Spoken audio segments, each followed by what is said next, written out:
నమస్కారం రాఘవేంద్రన్ గారు. నమస్కారం శాస్త్రి గారు. ముందుగా మీరు అసలు గురువు గారితో మీరు ఎలా మొదలైంది మీ పరిచయం, మీ ప్రయాణము ఎన్నాళ్ళు సాగింది కొద్దిగా క్లుప్తంగా వివరించి ముందు మీ గురించి కూడా. అంటే గురుగారిని నేను చూసిందేమో 69లో. దాన్ని బట్టి వారు నన్ను ముందు చూడలేదు అని అనుకోకూడదు. దాని గురించి తర్వాత చెప్తాను. 69లో నా కొలీగ్ ఒక ఆయన నన్ను గురుగారి దగ్గర తీసుకెళ్ళాడు. అప్పుడు గురుగారు జ్యోతిషంలో గొప్పవారని, వారు ప్రిడిక్షన్స్ కరెక్ట్గా ఉంటాయని, నాకు ప్రమోషన్ వస్తుందా లేదా అనేది వారు చెప్పగలరని ఆయన చెప్పాడు. నాకు దాని మీద తెలుసుకోవాలని ఇంట్రెస్ట్ లేదు, కానీ కొలీగ్ చెప్తాడు కదా అని ఆయనతో పాటు గురుగారి దగ్గరికి వెళ్ళాను. ప్రమోషన్ వస్తుందా లేదా అని మీరు చెప్పగలుగుతారు అని నమ్మకంతో ఆయన పట్టుకొచ్చాను అన్నాడు. దానికేం అన్నారు గురుగారు. నన్ను అడిగారు గురుగారు, నీకు జాతకం ఉందా అని.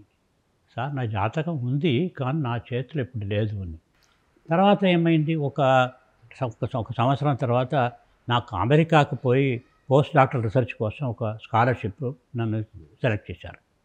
అప్పుడు అందరూ చెప్పారు, నువ్వు ఆయన దగ్గర ఒక ముహూర్తం పెట్టుకోవాలయ్యా అని అన్నారు. సరే, అప్పుడు ముహూర్తం పెట్టుకోవచ్చు, అదంతా బాగుంది, కానీ నాకు చిన్న సమస్య ఉంది కదా. మా అమ్మకు ఒంట్లో బాగలేదు. నేను ఊళ్ళో లేనప్పుడు మా అమ్మకు ఏదైనా అయితే నన్ను క్షమించగలనా? నేను నా భవిష్యత్తు కోసం చూసి నా అమ్మని అలా వదిలిపెట్టిపోయినవాడు ఎలాంటి వాడు, అలా చేయకూడదు. ఎవరైనా నాకు ఇలా జరుగుతుంది అని చెప్పగలిగితే మా అమ్మ విషయంలో దానికి తగినట్టుగా నా నిర్ణయం తీసుకుంటాను, పోకపోవటం అనేది అనుకున్నా. అప్పుడు నా కొలీగ్ ఒక ఆయన అన్నాడు, అరే నీకు తెలీదా, కరీంనగర్లో ఉన్నారు శివానందమూర్తి గారు, ఇక్కడ ఈ ఊళ్ళు లేరు ఇప్పుడు, అక్కడ పోయి ఆయన అడగరాదా అన్నాడు. నేను ఎక్కడ పోను, కరీంనగర్ కరీంనగర్లో ఎందుకున్నారు గురువు గారు? కరీంనగర్కి ట్రాన్స్ఫర్ అయింది ఆయనకా. అప్పుడు కరీంనగర్ మేనేజర్గా ఉన్నారు. సరే, ఎలా పోవటం అంటే, లేదండి ఒక ఆయన వస్తాడు కృష్ణమూర్తి అని, ఆయన పెద్ద మర్చెంట్ ఆయన వెళ్తాట ఆయన చూడటానికి, అప్పుడు ఆయన కారు రాబోతుంది, నేను రాలేదు, నువ్వు వెళ్ళు, నా బదులు నువ్వు వెళ్ళు అన్నాడు. సరే ఆయన వచ్చాడు, నేను ఇద్దరం కారులో కూర్చున్నాం. కృష్ణమూర్తి గారు ఆయన మిరపకాయ బిజినెస్ గురించి మాట్లాడుతూనే ఉన్నారు. కరీంనగర్ గంటన్నర వెళ్ళిపోయి గురువుగారి ఇంటికి పోతే అక్కడ గురుగారు ఇంట్లో లేరు. ఆ ప్యూన్ చెప్పాడు, గురుగారు చెప్పారండి, ఇద్దరు వస్తారు వరంగల్ నుండి, వాళ్ళు ఇక్కడే కూర్చోపెట్టు అని అన్నారు అని అన్నాడు. నాకు ఆశ్చర్యం పోయింది, గురుగారికి చెప్పలేదు కదా, ఎలా ఇద్దరు వస్తారని ఆయన చెప్పాడు అంటే కూర్చుంటే గమ్మగమ్మన వాసన వస్తుంది, మంచి ఫిల్టర్ కాఫీ వాసన. ఆ తర్వాత ఏదో టిఫిన్ చేసినట్టు కూడా ఉంది. సరే, ఆయన అడిగితే ఆయన ప్యూన్ చెప్పాడు, ఇవి ఇద్దరి కోసమని మంచి టిఫిన్ ఉప్పుమావును చేసి కాఫీ కూడా చేసి పెట్టారంటే గురుగారు అన్నారు. ఇంకా 10-15 నిమిషాలు గురుగారు వచ్చారు. మా ఇద్దరికి టిఫిన్ పెట్టారు, కాఫీ ఇచ్చారు. అప్పుడు నేను, సార్ నా ఇంట్లో క్వశ్చన్ అడగటానికి వచ్చానంటే మనం మాట్లాడుకుందాం తర్వాత అన్నారు. సరే, అంతా అయిన తర్వాత మీరంతా వరంగల్కి వెనకబడతారు కదా, నేను మీతో పాటు వస్తా అన్నారు. సరే, ఈయన మర్చెంట్కి చాలా ఇష్టమైపోయింది. ఏంటంటే 1 గంటన్నర సేపు బిజినెస్ గురించి డిస్కస్ చేయొచ్చని. గురుగారు కారులో కూర్చున్న తర్వాత నీ క్వశ్చన్ ఏమిటి నన్ను అడిగారు. సార్ ఇలా ఉంది, మా అమ్మకి ఒంట్లో బాగాలేదు, నాకు ఏదో ఫెలోషిప్ వచ్చింది, నేను పోవాలా పోకుండా, నువ్వు పో, మీ అమ్మ ఇంక 3 సంవత్సరాలు బతికి ఉంటుందని చెప్పారు. సరే, నా ప్రాబ్లం అయిపోయింది. తన ఏదో ప్రాబ్లం స్టార్ట్ చేయడానికి ఆయన మొదలుపెట్టే, గురుగారు చూడు, మనం ఆనందం అని అంటున్నాం ఎప్పుడూను, సుఖానికి ఆనందానికి డిఫరెన్స్ లేకుండా ఉంటుంది. ఏదో ఒక వస్తువు వల్ల దొరికేది సుఖము, ఏది వస్తువుకి నిమిత్తం లేకుండా వచ్చేది ఆనందము అని స్టార్ట్ చేశారు.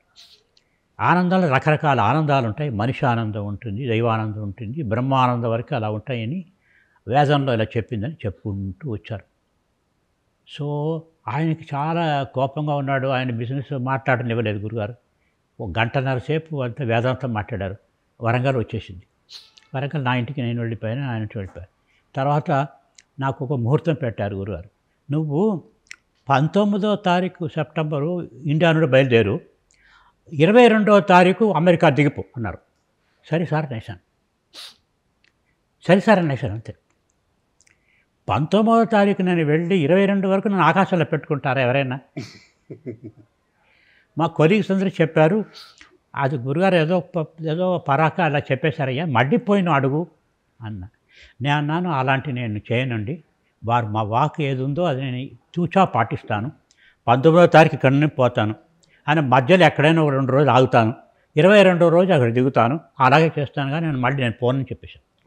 సరే కరెక్ట్గా 19వ తారీఖు సెప్టెంబరు ఇండియా నుండి బయలుదేరి మధ్యలో ఎక్కడో నెదర్లాండ్స్ నా ఫ్రెండ్ ఉన్నాడు, ఆయన ఇంట్లో 2 రోజులు ఉండి కరెక్ట్గా 22వ తారీఖు గురుగారు చెప్పినట్టే అక్కడ దిగాను అమెరికాలో.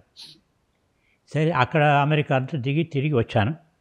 తిరిగి వచ్చిన తర్వాత మళ్ళీ గురుగారిని చూస్తే అక్కడ నుండి చాలా దగ్గరగా అయిపోయాను నేను. మా ఆవిడకి ఒంట్లో బాగాలేకపోయింది. అప్పుడు గురుగారు వచ్చి విజిట్ చేసేవారు అప్పుడప్పుడు. అప్పుడు విజిట్ చేసేటప్పటికి ఆయన గురించి తెలుసుకోవడం కొద్దిగా అయింది. తర్వాత ఇంకా బాగా ఎక్కడ అయిందంటే, మా కొలీగ్ ఒక ఆయన ఉన్నారు, ఆయన భార్యకు ఒంట్లో బాగాలేదు, హాస్పిటల్లో ఉంది. ఆయన్ని అడిగాను నేను, నీకు ఏదైనా సహాయం చేయాలా నేను అని. చేయొచ్చు, నువ్వు ఉదయం 6 గంటలకి గురుగారి దగ్గరికి వెళ్ళి వారిని తీసుకుని హాస్పిటల్కి తీసుకెళ్ళి మా బావిడని చూపించి తీసుకొచ్చి గురుగారిని ఇంట్లో దింపేసి మళ్ళీ 10 గంటలకు వెళ్ళి తీర్థం తీసుకుని హాస్పిటల్కి ఇచ్చేసి ప్రిస్క్రిప్షన్ ఏది ఉందో అది తీసుకొని మడ్డు తిప్పేసేసి వెనకరా రాత్రంతా మనం ఇద్దరం అక్కడ ఆవిడ దగ్గర ఉండాలి అన్నాడు. ముందు వెనక పరిచయం లేదు ఆయన. నువ్వు అడిగాను కదా, నీ ఏమైనా హెల్ప్ ఉంటే కావాలని, అది నేను ఒప్పేసుకున్నాను, అన్నీ చేసేస్తాను. నెక్స్ట్ డే 6 గంటలకి గురువుగారు కదా, ఆయన 6 గంటలకు ఎక్కడ వేస్తారు అని 5:55కి వాళ్ళ ఇంటి గుమ్మం పక్క పోయి ఇంజిన్ ఆఫ్ చేసి నెమ్మదిగా స్కూటర్ ఆపాను. టక్కున డోర్ తీసుకొని, good morning, I hope I'm not late అన్నారు గురుగారు. నాకు టక్ ఉంది, ఈయనకి ఏమి నా అనుమానం ఈయనకి ఎలా తెలిసిందని. సరే let us have coffee and go అన్నారు. ఇద్దరు కాఫీ తీసుకుని అక్కడ నుండి పోతున్నప్పుడు దారిలంతాను ఆ పేషెంట్కి రాత్రి అంతా ఏమైంది, ఎంత టెంపరేచర్ ఉంటుంది, ఎంత బీపీ ఉంటుంది, అన్నీ చెప్పేశారు గురుగారు. అక్కడ పోతే రిపోర్ట్ అన్నీ అలాగే ఉన్నాయి. సో ఏమిటి ఇలా ఇంతగా ఉన్నారైనా అంత అనుకున్నా. సరే ఇలా రోజు తీసుకెళ్ళాలి తీసుకురావాలి, మందు నేను చూస్తున్నా. ఆయన ఏమనుకున్నారట, ముందు వెనక ఇద్దరికి పరిచయం లేదు, ఇంత సేవ చేస్తున్నాడు, ఇదేంటి ఇలాంటి ఇంత వీడు ఎలాంటి వాడు వీడు అని ఆయన కూడా అనుకున్నారట నా గురించి. సరే ఒకనాడు వీరు ఎవరై ఉండాలి అని మాట్లాడుతూ పోతుంటే అన్ని సబ్జెక్ట్స్ మాట్లాడతారు, అన్నిట్లోనూ ఒక సమర్థత ఉన్నట్టు కనిపిస్తోంది. అన్ని రంగాల్లో సమర్థత ఉన్న మనిషి ఎవడైనా ఉంటాడా? ఉండడు కదా. ఆ దేవత అయినా ఉండాలి, ఆ ఏ దేవత అయి ఉండాలి అని ఇలాంటివన్నీ ఒక అహోరాత్రి మదనం చేసి ఆఖరిలో కృష్ణ భగవాన్ అయి ఉండాలి ఈయన అని మీరు అనుకున్నారా? మీరే అనుకున్నా. సరే ఒకనాడు ఆయన దగ్గరికి వెళ్ళాను సాయంకాలం వెళ్ళి, sir I have been watching you very closely for all these days, I have come to a conclusion that you are not a human being అన్నా. I'm very much a human being, ఇంకేమనుకుంటున్నావు నువ్వు అన్నారు. Sir I think you are some god అన్నాను. And I have also found out what god are you అన్నాను. Is it so, ఏం చెప్పు అన్నారు. You are Lord Krishna అన్నాను. గురుగారు you have been observing me too much అని కోపంగా ముఖం పెట్టుకుని వెళ్ళిపోయారు. నేను ఇంత కష్టపడి రీసెర్చ్ పెట్టి కనిపెట్టింది ఈయన అంత లేసుగా తీసిన పోయినారేమని నాకు కోపం వచ్చేసింది. నేను వెళ్ళిపోయాను ఇంటికి. సరే ఆయన కొంతసేపు వచ్చి ఇంటికి వెళ్ళి లోపలికి వెళ్ళి బయటకు వచ్చి నేను లేను అక్కడ. సరే తర్వాత నెక్స్ట్ డే మామూలు అయిపోయాను, ఆ విషయం తెలియలేదు. గురుగారు చాలా క్లోజ్ అయిపోయిన తర్వాత అడిగాను, ఏం సార్ నేను ఆనాడు చెప్పాను, మీకు అంత కోపం వచ్చింది ఏమిటి సార్ మీకు అన్నాను. పిచ్చివాడా, కోపం బాధ సంతోషం, నాకు నవ్వు ఆకరైపోయింది. నా దగ్గర 30 సంవత్సరాలు నవ్వాడు కూడా నా దగ్గర నేను ఎవరో కనపెట్టలేకపోయారు. 10 రోజులు నేను ఎవరో నువ్వు కనుక్కున్నావు, అంత గొప్ప సైంటిస్ట్ నువ్వు అని నాకు నవ్వు వచ్చేసింది. దానికి నేను వెళ్ళిపోయాను అన్నారు. సో అప్పుడే ఆయన ఒక దైవాంశ సంభూతుడు, ఆయన వరంగల్లో ఉన్నప్పుడు మీరు ఇలా కృష్ణతత్వం తెలిసింది అని నేను కనుక్కున్నాను. సరే అప్పుడు 73-74 నుండి గురుగారు మాకు ధ్యానం చేయటం, ఉపనిషత్తు చెప్పటం అలాంటివన్నీ మేము ఎప్పుడు పోతుండేవాళ్ళం. అప్పుడు ఒక 4 years అది నడిచింది. ఎంతమంది ఉండేవారు అప్పుడు ఆయన ఎమ్మడి? ఆయన దగ్గర ఒక 10 మంది 12 మంది చెప్పేవారు అంతే. మొత్తం వరంగల్లో ఎక్కువ లేరు. లేరా? ఎక్కువ లేరు. రోజు కలుస్తుండేవారా? రోజు కాదు, వారానికి 3 సార్లు. వారింట్లోనేనా? వాళ్ళ ఇంట్లో చిన్న రూమ్ ఉండేది. ఆయన అప్పుడు ఏంటి వెహికల్? అక్కడ ఏ వెహికల్ మీద తిరిగేవారు? నాకు స్కూటర్ ఉండేది, ఆయన దగ్గర ఏమి ఉండేది కాదు. నేను స్కూటర్లో ఆయన వెళ్ళాను. ఎవరు ఆ గురుగారికి? గురుగారికి వెహికల్ ఏమి ఉండేది కాదు. ఆయనకి పోలీస్ వెహికల్ పోలీస్ డిపార్ట్మెంట్ కదా. పోలీస్ మీ స్కూటర్ మీద పోలీస్ వచ్చేవారా? వెహికల్ మోటార్ సైకిల్ పోలీస్ మీరు స్కూటర్ మీద ఎక్కించుకున్నారా? సో ఒక చిన్న రూమ్ అండి, 8 feet by 8 feet ఉంటుంది. అందులో ఒక చిన్న స్టూల్ పెట్టి భగవాన్ రమణ మహర్షి ఫోటో పెట్టేవారు. ఈయనే మీకు గురువు అన్నారు. ఈయనే మీకు గురువు అన్నారు. ఈయనకి ఇంకో పరమ గురువు అని ఒక ఆయన ఉంటారు, హిమాలయాస్లో ఉంటారు. పరమేష్ఠ గురువు అంటే దక్షిణామూర్తి, శివుడి యొక్క జ్ఞానమే దక్షిణామూర్తి అని మొదలు చెప్పారు మాకు. ధ్యాన పద్ధతి అని చెప్పారు. రమణ మహర్షి ఇలా చెప్పాడు, దాన్ని మీరు ఇలా ధ్యానం చేసుకోవాలి అన్నారు.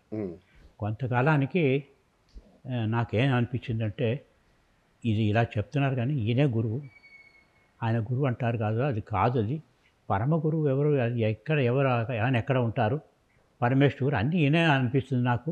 ఇది క్లారిఫై చేసేసుకుందామని ఒకనాడు ఎక్కడో విజిట్కి పోవాలన్నారు. సార్ నేను ఆ స్కూటర్ తీసుకుపోతాను సార్ అంటే ఒప్పుకున్నారు. స్కూటర్ వెనక కూర్చున్నప్పుడు అడిగాను, సార్ ఆయన వెనక కూర్చున్నారు, ఆయన వెనక కూర్చున్నారు, నేను డ్రైవ్ చేస్తున్నాను. సార్ మీరు భగవాన్ గురువు గారిని చెప్తున్నారు, అందులో నమ్మకం కలగలేదు సార్ నాకు. ఇంకేదో పరమగురు ఎక్కడో ఉన్నారని చెప్తున్నారు, పరమేశ్వర గురు ఎక్కడో ఉన్నారని చెప్తున్నారు. ఒక క్లారిటీ కావాలి, ఈ వీళ్ళంతా ఎవరు, నిజంగా ఇప్పుడు నిజం చెప్పండి నాకు అన్నాను. నిజం చెప్పినా నాకు చెప్పండి సార్.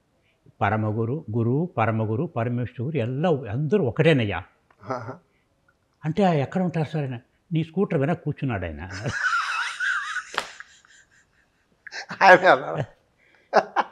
అప్పుడు తెలిసిపోయింది నాకు, అన్ని A to Z అల్టిమేట్ కూడా ఈయన ఒకడే. ఆయన అన్నారు. ఒక పద్ధతిలో ఆయన దక్షిణామూర్తి, శివుడి దగ్గర నుంచి వచ్చినవాడు. ఇంకో పద్ధతిలో చూస్తే ఆయన నందాదేవి పరమగురు. ఇంకో దాంట్లో చూస్తే ఆయన గురు శివానందమూర్తి గారు ఇక్కడ మనిషి రూపంలో ఇక్కడ ఉంటారు, అందరూ ఒకటే అని ఫస్ట్ నాకు చెప్పేశారు. అప్పుడు నాకు పటాపంచలు అయిపోయింది, నా డౌట్ ఏమీ తర్వాత ఉండలేదు. సో ఇలా ఉన్నప్పుడు చాలా క్లోజ్గా బిహేవ్ ఉండేవాళ్ళం. అప్పుడు మా ఫ్యామిలీ గురించి, మదర్ గురించి, ఫాదర్ గురించి అన్నీ చెప్పుకుంటూ వచ్చేవాడిని. అప్పుడు ఒకనాడు చెప్పాను గురుగారికి, సార్ ఒక చిన్న ఈవెంట్, ఇంట్రెస్టింగ్ ఈవెంట్ సార్. నేను పుట్టిన 6వ రోజున మా ఊళ్ళో, మా వీధిలో ఒక బైరాగి వచ్చాట సార్. ఎర్లీ మార్నింగ్ 4 o'clock అట్ట. అది బైరాగి వచ్చి అరిస్తే మన వాళ్ళు ఏమిటి ఏం కావాలంటే, లేదు ఇక్కడ ఒక అబ్బాయి పుట్టాడు వాడిని చూడాలన్నాడు.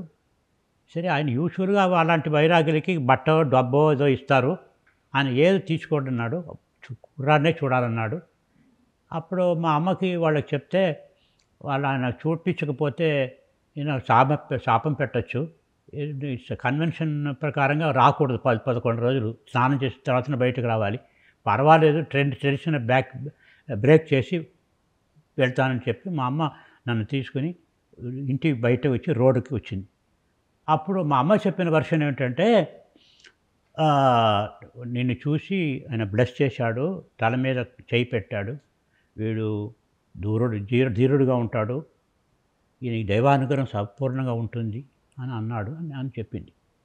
ఇలా అమ్మ మా చెప్పింది సార్, ఆ బైరాగ్ ఎవడో ఏమిటో సార్ అని అన్నా. తల్లిదండ్రుల రుణం సంపూర్ణంగా తీర్చుకుంటాడు వాడని నేను చెప్పానే, అది మీ అమ్మ చెప్పలేదు అన్నారు. అప్పుడు ఒక్కసారి గుప్పని ఆయన వచ్చిన బైరాగ్ ఈయనే, నేను పుట్టి 6వ రోజే నన్ను చూసేశాడు, అప్పుడే నన్ను బ్లెస్ చేసేసాడు అని అప్పుడు అర్థమైంది. అంటే గురువులు తమ శిష్యులు ఎక్కడెక్కడ ఉంటే కూడా అక్కడక్కడ వెతుక్కుంటూ పోయి వాళ్ళని బ్లెస్ చేసేస్తారు. కొంతమందిని జీవితాంతం వాళ్ళు చూడలేరు అనుకోండి, ఒక్కసారి బ్లెస్ చేసేస్తారు. అప్పుడప్పుడు చూసిన వాళ్ళు చేస్తారు. ఇప్పుడు మీరు అసలు లైఫ్ టైం మొత్తం ఇక ఉద్యోగం కూడా వదిలేసి వారితోనే సెటిల్ అయ్యారు కదా, అది ఎలా జరిగిందండి? అది చెప్తాను, దానికి వస్తాను, భీమిలి వస్తాను. సో ఇలా ఉంది. తర్వాత గురుగారు హైదరాబాద్కి వెళ్ళిపోయారు 80కి. 84లో అమ్మగారు పోయారు. గురుగారు మాత్రం ఒంటరిగా ఇక్కడ ఈ ఊరికి వచ్చారు. ఈ ఊరికి వస్తే పెద్ద అరేంజ్మెంట్ లేదు ఇక్కడ వారికి. ఎవరో ఒక డ్రైవర్ ఉండేవాడు, కారు ఉండేది. ఆ డ్రైవర్ ఏదో హోటల్ ఉండేది తీసుకొచ్చేవాడు. చాలా బాగాలేదు. వాళ్ళు వీళ్ళు వచ్చి 10 రోజులు 20 రోజులు ఉండేవారు. ఏదో వంట చేసి పెట్టేవారు. ఒక వ్యవస్థ అనేది ఏమి ఉండలేదు. ఇదంతా చూసి మేము ఏమనుకున్నామంటే ఇది బాగలేదు, దీనికి మనం కూడా వచ్చేసేయాలి అని అనుకున్నాం. అప్పుడు ఉన్నాం. అప్పటికి నేను ఎక్కడ ఉన్నానంటే మెడ్రాస్లో ఉన్నా. నా విజిటింగ్ ప్రొఫెసర్గా అక్కడ నన్ను అడిగితే నేను అక్కడ పోయాను. గురుగారు ఇటువైపు వచ్చారు కదా, నేను అక్కడ పోయినా. అప్పుడు ఒకనాడు ఏమి జరిగిందంటే ఉదయం 8 నుండి మధ్యాహ్నం 1 o'clock వరకు గురుగారి జ్ఞాపకమే రాలే నాకు. గురుగారి జ్ఞాపకమే రాలేదు. ఉద్యోగం తప్పు పనేది, అలాంటి ఉద్యోగం చేయకూడదు అనుకున్నా. ఆ ఉద్యోగం వదిలిపెట్టాలనుకున్నా. వదిలిపెట్టి గురుగారి దగ్గర వెళ్ళిపోవాలనుకున్నా. ఆయన ఎలా ఒప్పుకుంటారు? ఆయన భీమిలిలో ఉన్నారు, ఎలా ఒప్పుకుంటారు? అప్పుడు 2 రోజులు నా బర్త్డే వస్తుంది. సో బర్త్డే నాడు గురుగారు కొద్దిగా సాఫ్ట్గా ఉంటారు, ఏం అనరు. సో దాన్ని ఆ నెపం పెట్టుకుని వచ్చాను. వచ్చి గురుగారి దగ్గర సార్ నేను ఏమిటి విశేషం అని అడిగారు. ఇది చెప్పకుండా వచ్చావే అన్నారు. నేను నా బర్త్డే సార్ అంటే అది సరే అన్నారు. ఏం విశేషం అంటే నేను ఉద్యోగం వదిలిపెట్టేసి రిజైన్ చేసేస్తాను సార్ అన్నారు. అవునా, ఎందుకు? ఆ మంచి ఉద్యోగం కాదు. మంచి ఉద్యోగం సార్, కానీ నాకు నచ్చలేదు. ఏం చేస్తామన్నారు. నేను ఇక్కడ వచ్చేస్తానన్నారు. ఇక్కడ వచ్చి ఏం చేస్తామన్నారు. ఏం చేయను సార్ అన్నారు. చూడు, నీకు నా మీద మోహం కలిగింది, నా శరీరం మీద మోహం కలిగింది. నీకు మీ ఆవిడకి 3 క్వశ్చన్స్ వేస్తాను. ఆ 3 క్వశ్చన్స్కి నీవు నాకు సరైన సమాధానం ఇస్తే నేను రాణిస్తానన్నారు. అడగండి సార్. నేను ఇక్కడ నుండి మా అమ్మాయి అబ్బాయి అంతా హైదరాబాద్లో ఉంటారు. వాళ్ళంతా రమ్మంటే నేను వదిలిపెట్టి నాకు వెళ్ళిపోతాను. నా వెనక నువ్వు వస్తావా అని అడిగారు. రాను సార్ అన్నాను. ఎందుకు అన్నారు. ఈ గాలిలో, ఈ నేలలో, ఈ నీళ్లలో మీరు శాశ్వతంగా ఉంటారన్న నమ్మకంతో వస్తున్నాను సార్. మేము వెనక రాను సార్, నేను ఇక్కడే ఉంటాను సార్. సబాష్, రిజైన్ చేసి ఉద్యోగం ఎల్లుండి వచ్చేసాయి. ఇల్లు ఖాళీ చేయొద్దు, ఇద్దరు ఒక సూట్ కేసు తీసుకుని దిగిపోండి, ఎల్లుండి దిగిపోవాలి ఇక్కడ అన్నారు. రిపోర్ట్ మీ డే ఆఫ్టర్ టుమారో అన్నారు. అంతే, వచ్చేసాను. అక్కడ ఆశ్చర్యపోయారు. మాకు ఎంత మంచి ఉద్యోగం అక్కడ. నాకు చాలా డబ్బు వచ్చేది కన్సల్టేషన్ మద్రాసులో అన్నా యూనివర్సిటీలో. ఇక్కడ ఒక్క నిమిషం నేను ఇంటర్ప్రిట్ చేయాలి. గురువుగారు ఒకసారి నాకు ఈ మాట చెప్పారు, మీరు రావటం. అయితే ఆయన అంటాము, మీరు అమెరికాలో ఉన్నప్పుడే మీరు చాలా మంచి పొజిషన్లోనూ అది ఉన్నారు, అప్పుడే నేను చెప్పాను అని అన్నారు. ఇక్కడే అమెరికాలో బాగానే, అక్కడ కంటిన్యూ చేయలేదు, నేను వచ్చేసాను. అంటే అప్పుడు ఏమన్నా సూచించలేదు నన్ను. ఇక్కడ మెడ్రాస్లో ఉన్నప్పుడు నాకు అంత బాగా చూసుకున్నారు. నాకు చాలా డబ్బులు వచ్చేవి, అంత గౌరవం ఉండేది, అన్నీ ఉండేవి. నేను యునెస్కో ప్రాజెక్ట్ డైరెక్టర్గా ఉన్నాను, అంతా ఉంది. కానీ అదంతా వదిలిపెట్టేసి వచ్చేసాను. ఓకే, సరే. అప్పుడు ఇక్కడికి వచ్చేసాను. ఇక్కడ వచ్చేసి మనం వచ్చి ఇక్కడ అంతా సెటప్ చేసుకుని కొంచెం స్లోగా మాకు కాటేజ్ ఉండేది. మా కాటేజ్ మేము ఉన్నాం, గురుగారు మాత్రం వారి ఇంట్లో ఉన్నారు. సో గెస్ట్ని చూసుకోవటం అదంతా అక్కడ నుండి వచ్చి చేస్తాం. గెస్ట్ నంబర్ పెరిగిపోయారు కాబట్టి గురుగారు ఏమన్నారు, మీరిద్దరు ఇక్కడే నా దగ్గరే ఉండిపోండి, మీరు అక్కడ నుండి వచ్చి చూసుకోవడం కష్టమైపోయింది అంటే అక్కడ వచ్చేసాం. అప్పుడు గురుగారు, నేను, మా మిస్సెస్ ముగ్గురమే ఆ ఇంట్లో ఉన్నాం. అదా కొంతకాలం నడిచింది. అదొక 3-4 years నడిచింది. అలా గెస్ట్లు వచ్చేవారు, అన్ని టైంలో వచ్చేవారు. వాళ్ళకి భోజనం చేయటం, వాళ్ళకి కాటేజ్ చూపించడం, అలాంటివి. గురువారిని అక్కడ టౌన్లో ఏదైనా అకేషన్ ఉంటే తిప్పడం చేయటం, నేను డ్రైవింగ్ కూడా చేసేవాడిని. మా ఆవిడ ఇంటి పని, వంట చేయటం, గెస్ట్ని చూసుకోవటం, ఆయన చూసుకోవటం చేసింది. ఉదయం పూజకి నేను హెల్ప్ చేయటం, పూజ కలిసి చేయటం. Almost we are together. అక్కడ 1990లో రాధాకుమారి ఫాదర్ గారు పోయారు. అప్పుడు మదర్ దానికి ముందే పోయింది కాబట్టి ఆయన అమ్మాయిని, ఆ తమ్ముడిద్దరిని మిలిగి తెమ్మన్నారు. ఇప్పుడు ఆమెను కూడా అది ఊరికే వాళ్ళు పోవటం వల్ల వచ్చారా, లేక దాని గురించి ముందు చెప్పారా గురువుగారు? లేదు, పోయారు వాళ్ళు. అక్కడ ఎవరు లేరు కదా, అక్కడ ఇద్దరు పోయారు. వాళ్ళిద్దరూ అక్కడే ఉండారు. సరే, వాళ్ళు అక్కడ ఉండేవారు, ఇక్కడే ఉండొచ్చు కదా అని చెప్పి ఎక్కడ ఉంటారు, ఇక్కడే వచ్చేసేయచ్చు అని చెప్పారు గురుగారు. సరే, వాళ్ళిద్దరు ఎంతోమందికి ఆయన కనెక్ట్ అయ్యి ఉన్నారు కదా. ఎంతోమందికి అలా పరిస్థితి ఉండొచ్చు కదా, ఈ అమ్మాయినే అక్కడ తల్లిదండ్రులు ఇద్దరు పోయారు కదా ఇక్కడ ఈ కేసులో. తల్లి ముందే పోయింది, తండ్రి మాత్రం ఉన్నాడు, ఆయన కూడా పోయాడు. ఇద్దరు లేకుండా పిల్లలు ఇద్దరు ఎలా చేస్తారు? ఆవిడ కాలేజీలో చదువుతున్నాడు, ఈ అమ్మాయి కూడా కాలేజీలో ఏదో చదువుతుందో ఏదో మొత్తం. సరే ఇద్దరిని ఇక్కడ వచ్చేసేయమన్నారు. ఆ కాలేజీ వాడు తర్వాత అబ్బాయి గీతం కాలేజీలో కంటిన్యూ చేశాడు, అమ్మాయి ఇంట్లోనే ఉండిపోయింది. అలా 90 నుండి స్టార్ట్ అయింది. అలా మేము మా భీమిలీ హౌస్ హోల్డ్ ఏమిటంటే ఒక్కొక్కరికి ఒక్కొక్క ఉద్యోగం ఉంటుంది అక్కడ. ఏమిటి, నాకేమో ఉదయం గురుగారికి న్యూస్ పేపర్ చదివి, ఆయన చదవరు, నేను చదివి ఇది చదవండి సార్, ఇది బాగుంటుంది, ఈ ఆర్టికల్ డర్టీగా రాశాడు, ఇది చదవకండి, ఇలాంటివన్నీ గైడెన్స్ ఇస్తాను. సరే తర్వాత భోజనం అయిన తర్వాత నేను చెప్పింది చదువుతారు. తర్వాత పూజకి అన్ని దేవతార్చనంతా కడిగిడి రెడీ చేయాలి. తర్వాత వచ్చిన వాళ్ళందరినీ ఏదో పలకరించాలి, చేయాలి. తర్వాత ఏదో విజిట్స్ ఉంటాయి, అక్కడికి రా, ఇక్కడికి రాని, అక్కడ ఎక్కడ ఉన్నారో వాళ్ళ అడ్రస్ అంతా తెలుసుకోవాలి. వాళ్ళు దానికి గురుగారిని కారులో తీసుకెళ్ళాలి, తీసుకురావాలి. అలాంటి పని నాది. మా ఆవిడకేదో గురుగారిని చూసుకోవటం, వంట చేయటం, గెస్టులు చూసుకోవటం, ట్రావెల్ ఉంటే ఏర్పడటం. రాధాకుమారికి కరెస్పాండెన్స్ అయినది. తర్వాత ఏదో ఆర్టికల్స్ రాయిస్తే డిక్టేషన్ తీసుకోవటం, తర్వాత లైబ్రరీ చూసుకోవటం, అలాంటివి ఆవిడ. మా రోల్స్ అన్నీ వెల్ డిఫైన్డ్ రోల్స్. గురుగారు అనేవారు, మేము 4 ఉన్నాం, మనం 6 పార్టీలు ఉన్నాయని. 6 పార్టీలు. నేను గురుగారు ఒక పార్టీ, నేను మా ఆవిడ ఇంకో పార్టీ, మా ఆవిడ గురుగారు ఒక పార్టీ. ఒక ఇష్యూ మీద ఒక్కొక్కరు ఇద్దరు కలుస్తారు, ఇంక 4 కలవరు. అలా పాలిటిక్స్ ఉండేది అని అన్నవారు. సో అలా జరిగింది అక్కడ భీమిలీ హౌస్ హోల్డ్. నాకు చిన్న డౌట్ ఉంది, మిమ్మల్ని అడగాలి. ఇప్పుడు మీరు ఎప్పుడు 24 గంటలు ఆయన దగ్గరే ఉంటారు కదా, పక్కనే మాట్లాడతారు, చేస్తారు కదా. నేను ఎప్పుడన్నా నేను వచ్చి ఆయనతో చాలా ఎక్కువసేపు ఎప్పుడన్నా మాట్లాడితే తప్పనిసరిగా మీరు మిగతా పనులన్నీ మానేసి వచ్చి కూర్చునేవారు. అట్లా అసలు మీకు అవన్నీ వినే అవకాశం చాలా ఉంది. అంత ఇంట్రెస్ట్ ఎవరు చూపించేవారు కాదు. అంటే ఒక ఏమిటంటే నేను లేను అనుకోండి, నేను అక్కడ లేను అనుకోండి, నాకు ఎక్కడన్నా అడిగి నన్ను కూర్చోమని చెప్పేవారు. అవును, అది కూడా నేను అబ్జర్వ్ చేశాను. సమ్టైమ్స్ ఏమవుతుంది, రమణన్ వాళ్ళంతా వచ్చి గురుగారి దగ్గర ఏదో క్వశ్చన్ అడుగుతారు. అప్పుడు గురుగారు చాలా లోకల్గా చాలా పనులు చేసేవారు. స్కూల్కి ఏదో రూమ్ కట్టించటం, గుడి రిపేర్ చేయటం, ఇంకోటి. ఆ పనులన్నీ చూసుకుని నేను వచ్చాను అనుకోండి, వాళ్ళ దగ్గర ఒక అరగంట మాట్లాడి ఉంటారు. నేను రాగానే కూర్చోపెట్టి ఆ అరగంట మాట్లాడి మళ్ళీ చెప్తారు నాకు. సో నేను ఆయన ఎవరికి ఏది చెప్పినా ఆల్మోస్ట్ నేను ఉండేటట్టు ఆయన చూశారు. కాబట్టి ఎవరు ఏమి అడిగారో దానికి ఏమేమి సమాధానం చెప్పారో ఓవర్ ది డికేట్స్ నాకు తెలుసు. వాళ్ళు కేవలం పర్సనల్ డీటెయిల్స్ ఉన్నాయనుకోండి, ఏదో డైవర్సో ఇంకేదో ప్రాపర్టీ అంత దానికి నేను పోను. కానీ anything connected with spirituality, religion, politics, government administration, ఎవరు ఏం మాట్లాడినా నేను ఉన్నా అక్కడ. సో ఆయన వ్యూస్ టోటలీ అన్ని రంగాల్లో నాకు తెలుసు. ఆయన బుద్ధి, ఆయన అటిట్యూడ్ ఎలా ఉంటుందో చూశాను, ఓవర్ ది ఇయర్స్ చూశాను. తర్వాత ఇప్పుడు ఇందాక మీరు చెప్పారు కదా, మీరు ఉన్నప్పుడు ఒక స్త్రీకి ఏదో ఆయన రక్షించారని ఏదో, అది ఎవరు? ఎక్కడ? ఒక ఆరోగ్య సమస్య వచ్చినప్పుడు ఇందాక ఒక ఎపిసోడ్లో మీరు చెప్పారు. ఆరోగ్య సమస్య ఎవరికి వచ్చింది? మా ఆవిడికే వచ్చింది.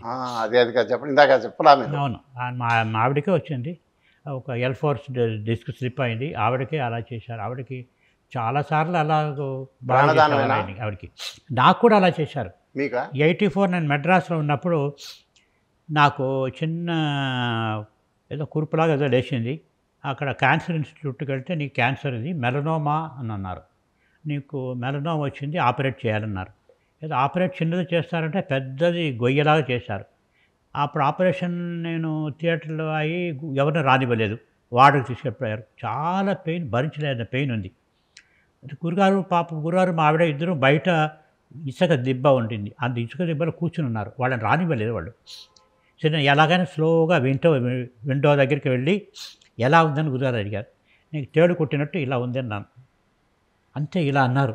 పెయిన్ వెంటనే తగ్గిపోయింది. సో తర్వాత గురుగారు వెళ్ళిపోయారు. వాళ్ళు టెస్ట్ పంపించారు. ఆ టెస్ట్ పంపించి నీకు మెలనోమా కన్ఫర్మ్ అయిపోయింది, మీకు స్టేజ్ 2లో ఉన్నావు, నువ్వు కీమోథెరపీ తీసుకున్నట్టయితే 2 years ఉంటావు, తీసుకోకపోతే 6 నెలలే నీకు అని అన్నారు. సరే గురుగారికి ఫోన్ చేస్తే, గురుగారు నీ విషయంలో నీ ఎంతకాలం ఉండాలో అని తీర్మానం చేయటం వాళ్ళు కాదు, నువ్వు అది ఆవిడ ట్రీట్మెంట్ ఏం తీసుకోవద్దు వచ్చేయమన్నారు. సరే నేను భీమిలికి వచ్చాను. నన్ను రోజు హోమియో మంత్ ఇచ్చేవారు, డ్రెస్ చేసేవారు. ఒక 15-20 రోజులతో బాగా అయిపోయింది. వాళ్ళ మందు ఏమీ తీసుకోలేదు. కానీ వాళ్ళు ఏమనుకున్నారు, నేను వాళ్ళ అడ్వైస్ తీసుకోలేదని చెప్పి చాలా లెటర్స్ పంపించేవారు. ఏది ఇంటర్నేషనల్ ఎక్స్పర్ట్స్, క్యాన్సర్ ఎక్స్పర్ట్స్ వస్తే కూడా నాకు ఇన్విటేషన్ వచ్చేది, నువ్వు వచ్చి చూపించుకొని ఫ్రీగా. నేను పోలేదనుకోండి, అలా అయింది. అలా సేవ్ చేశారు నన్ను. ఇక్కడ గురుగారు ఇక్కడ లోకల్గా ఒకనాడు మన ఇక్కడ రుణపడిపోతున్నాము ఈ ప్రాంతానికి, ఇక్కడే నీరు గాలి తీసుకుంటున్నాం, మనం ఏదైనా చేయాలని చెప్పి స్టార్ట్ చేసి ఇక్కడ ఒక విలేజర్స్కి ఒక హాల్ కట్టడం, గుడిల్ని రిపేర్ చేయటం, ఒక లోకల్ కాలేజెస్కి హాల్స్ కట్టివ్వటం, ప్లే గ్రౌండ్ చేయటం, ల్యాబొరేటరీస్ కట్టివ్వటం, అలాంటివి చాలా పనులు ఇక్కడ చుట్టుపక్కల అంతా చేసుకుంటూ వచ్చేవారు. ఇది గుడి సంగతి ఆద్యాది మహాలక్ష్మి, అది చాలా గొప్ప పని. అది దానికి ముందు ఇక్కడ గణపతి ఆలయం ఉంది. అది చాలా విశేషమైన ఆలయం.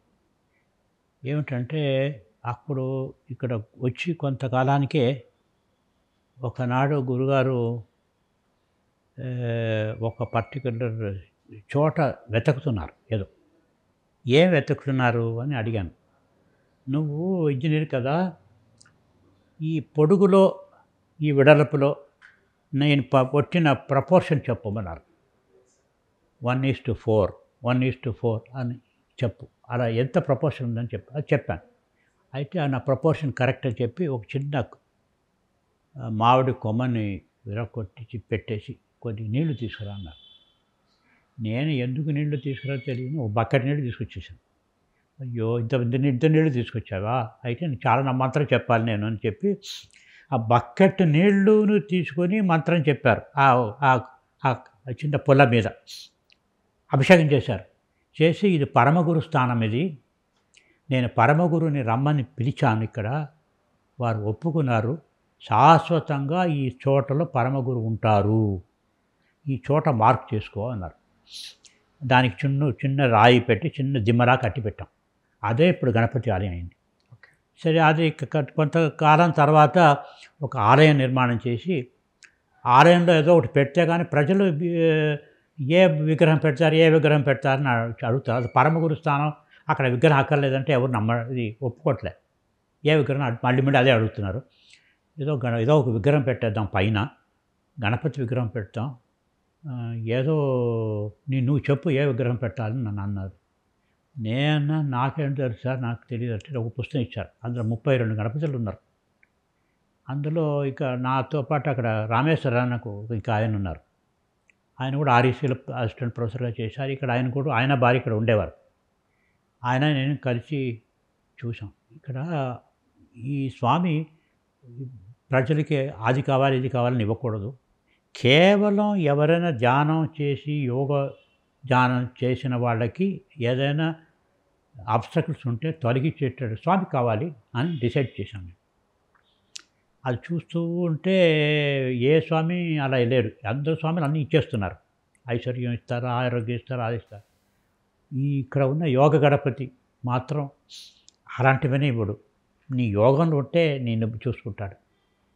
అలాంటి గురుగారు చెప్పాను, ఇది బాగుంది, మీరు సెలెక్ట్ చేశాము. సరే అలాగే పెట్టేస్తామన్నారు. మహాలక్ష్మి ఆలయం గురించి అది ఇది చెప్పేస్తాను, ఇది అంతకన్నా మోర్ ఇంపార్టెంట్. సరే మళ్ళీ ఆలయం చెక్కాలి కదా, విగ్రహం చెక్కాలి కదా. విగ్రహం మీరు సింపుల్గా అలా చెప్పి చెక్కడం కాదు, మీరు అరుణాచలం కొండకి వెళ్ళి ఆ కొండ నుండి రాయి తీసి నేను చెప్పిన ముహూర్తంలో సన్నాయితో వెళ్ళి దాన్ని శిలను తీసుకొని అది నేను చూపించినట్టు చేయాలన్నారు. అలాంటి విగ్రహం చేసేటప్పుడు ఎవడు ఉంటాడు నాకు తెలియదు ఎవరో. ఏదో మెడ్రాస్లో ఒక శిల్పిని పనిపెట్టాను. తర్వాత ఆయన టెస్ట్ చేయాలన్నారు గురుగారు. ఆయన మెడ్రాస్కి వచ్చారు. మెడ్రాస్కి వచ్చి ఆయన క్వశ్చన్స్ అడిగారు. ఆయన కరెక్ట్ సమాధానం చెప్పాడు. సో గురుగారు చూపించారు ఎలా కూర్చోవాలో, అలాగా ఆయన చెక్కాడు. సరే ఆయన అది ప్రతిష్ఠ చేశాడు. అది చాలా ఇంపార్టెంట్ ప్రతిష్ఠ. అది మహాగణపతి, ఇది పరమగురు స్థానం. ఇలా ఉన్నప్పుడు ఆ, గురుగారికి ఒక టెలిఫోన్ చేశాడు ఏఎన్ తివారీ అని ఒక ఆయన. ఆయన గవర్నర్కి సెక్రటరీగా ఉండేవాడు హైదరాబాద్లో. ఆయన ఎర్లర్ కలెక్టర్ ఆఫ్ వరంగల్ ఉన్నప్పుడు గురుగారితో పరిచయం ఉంది ఆయనకి. ఆయన కృష్ణకాంత్ వైస్ ప్రెసిడెంట్ అయ్యేటప్పటికి ఆయన ఢిల్లీకి వెళ్ళిపోయాడు. ఆయన టెలిఫోన్ చేశాడు గురుగారికి. గురుగారు నా దగ్గర ఒక శిల్పి ఉన్నాడు, చాలా గొప్ప శిల్పి అయినా ఏది కావాలంటే ఒకటి చేస్తానంటాడు, మీకు ఏదైనా రిక్వైర్మెంట్ ఉంటే నేను చేసి పెడతాను. గురుగారు సరే నాకు రిక్వైర్మెంట్ ఎందుకు లేదు, ఈ ప్రాంతం అంతా దరిద్రంలో ఉంది, వెస్ట్రన్ ఇండియా అంతా సుభిక్షంగా ఉంది, అక్కడ మహాలక్ష్మి ఆలయం ఉంది కాబట్టి అక్కడ సుభిక్షంగా ఉండవచ్చు, ఇక్కడ మహాలక్ష్మి ఆలయం లేదు, ఒక్కనప్పుడు ఉండేది ఆలయం ఎక్కడ కనపట్లేదు, అందరూ పైడి తల్లి అలాంటి పేరు పెట్టుకుంటారు. ఇక్కడ ఒక మహాలక్ష్మి ఉపాసన ఉండేది ఒక కాలప్పుడు, ఇప్పుడు ఎక్కడ కనపట్లేదు, మళ్ళీ ఇక్కడ మహాలక్ష్మి ప్రతిష్ఠ చేస్తే వీళ్ళు బాగుపడతారు ఈస్టర్న్ కోస్ట్ వాళ్ళు అని, ఆ మహాలక్ష్మి విగ్రహం నాకు ఇష్టం, కానీ నేను ఎలా చేస్తానో అలా చేయగలడా వాడు అని అడిగారు. చేస్తాడన్నారు గురుగారు చెప్పారు. సరే మర్చిపోయారు గురుగారు. తర్వాత ఆయన ఎక్కడో అగ్నిగిని వెతికి ఎక్కడో మయూర్భంజ్ ఏదో ఒక మైన్స్లో వెళ్ళి తవ్వకంలో ఇంత పెద్ద సెమీ ప్రెషర్ స్టోన్ దొరికింది, జేడ్ మరకతో ఉంటారు ఇంత పెద్దది.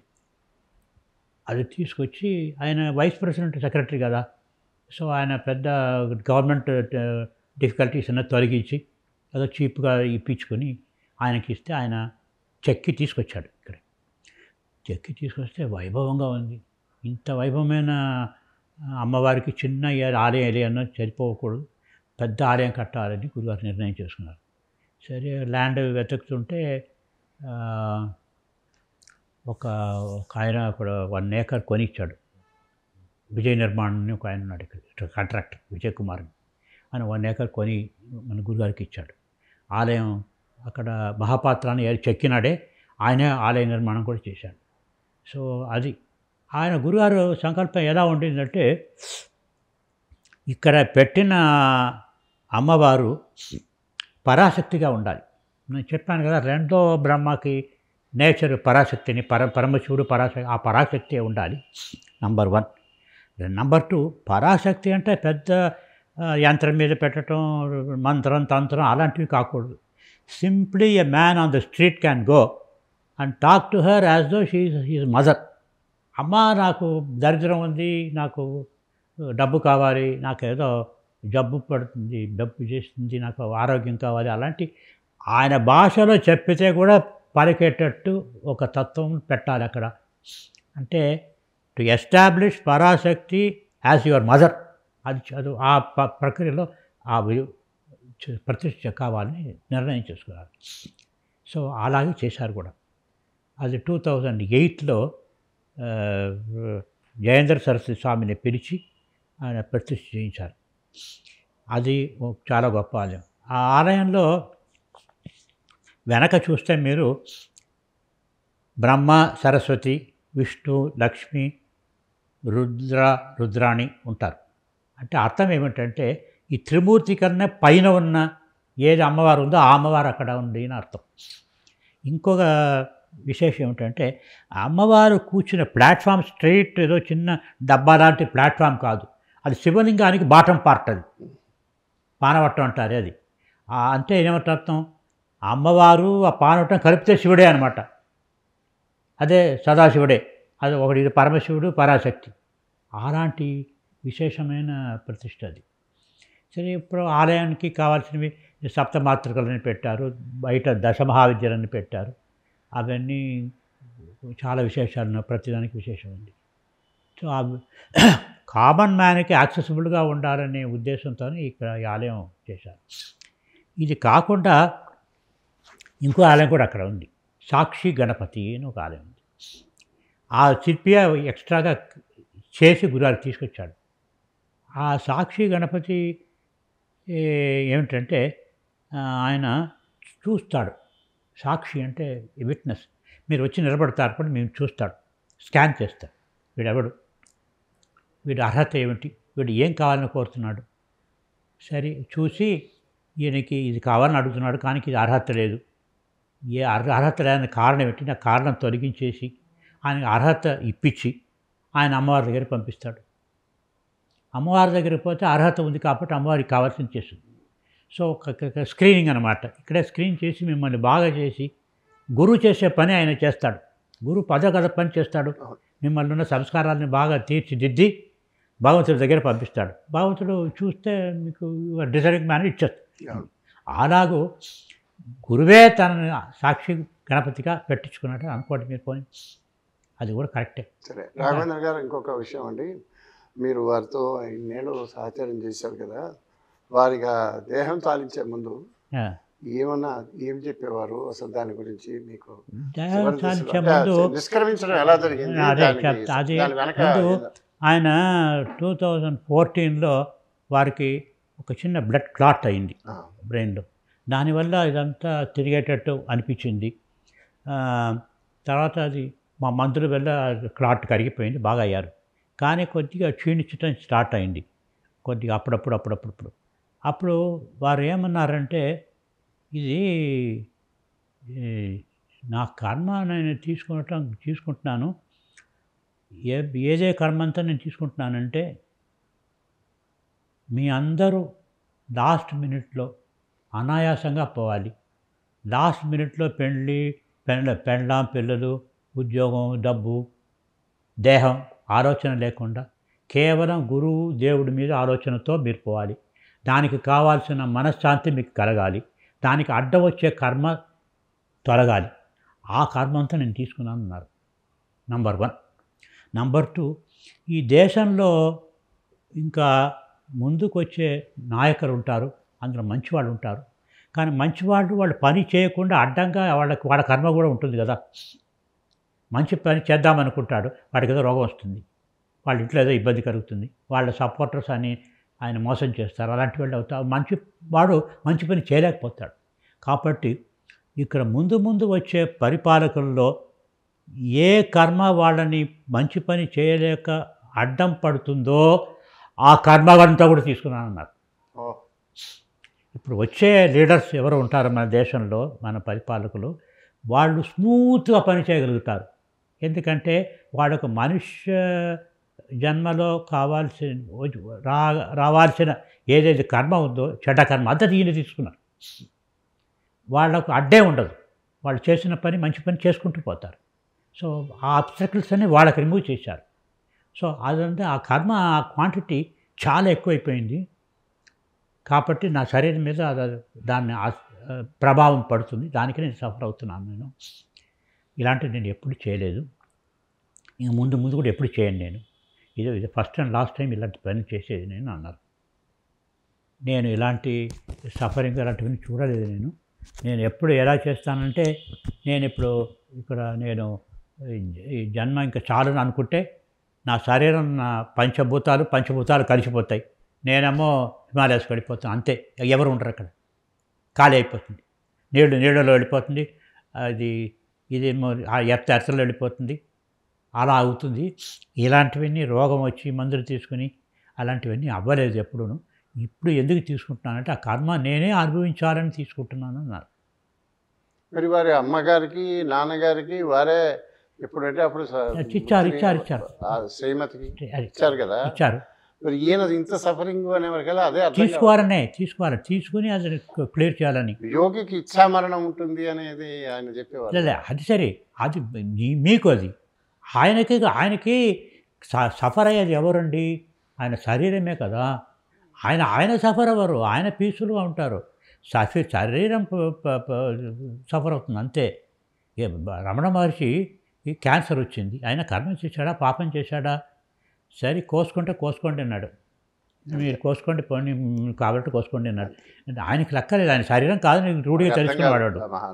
అదే ఇలాంటి అంటే ఈయనకి శరీరం మీద తన శరీరం అని మనం అనుకోవట్లేదు. ఆయన శరీరం మీద రోగం పోతుంది, శరీరం నడవట్లేదు, శరీరం మాట్లాడట్లేదు, శరీరానికి బాధలు ఉంటాయి, పోతుంది.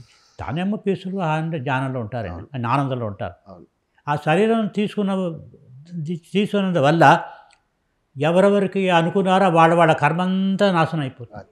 ఇప్పుడు ఎలా ఉంటుంది ముందు చెప్పాను కదా, ఒక snake bite that can kill a man, అది ఆయన మీద చిన్న పురుగు పుట్టినట్టు ఉంది. ఆ స్కేల్ ఆయనకి తక్కువ అవుతుంది. సో ఆయన శరీరం కూడా దివ్య శరీరం, అది మామూలుది కాదు. కాబట్టి పెద్ద కర్మ దాని మీద తీసుకోగలదు. అంత పెద్ద కర్మ తీసుకుని ఆ కర్మ క్షయం చేస్తారు, నాశనం చేస్తారు. మంచిది రాఘవేంద్రన్ గారు. ఈ పరబ్రహ్మ వస్తువు యొక్క స్థితి, అనుభవం శివానందం. ఆ శివానందాన్ని పొందే మార్గము శివానంద యోగం. అది గురుగారు ఏ లెవెల్కి కావాలంటే ఆ లెవెల్కి తగినట్టుగా నా ఈ జన్మలో నా బోధకి అల్టిమేట్ ఇదే బోధ, ఇంతకన్నా బోధ ఉండదు అని చెప్పారు. అబ్బా. కాబట్టి వారు ఈ జన్మలో చేసిన బోధకి అల్టిమేట్ బోధ ఈ ధ్యానయోగం, ఆ ధ్యానం చేసుకోండి అన్నారు. వాళ్ళు శరణాగతియే గొప్పదని వాళ్ళు డిసైడ్ చేశారట వాళ్ళ గురువులందరూ. కాబట్టి ఏది చాలా గొప్పదో అది చాలా సులభంగా అడిగి తీసుకోవచ్చు అని మీకు చెప్పారు. ఇదే గురుగారికి outstanding contribution to the humanity. వారిని అడగటం, శరణాగతి తీసుకోవటం, అంతే.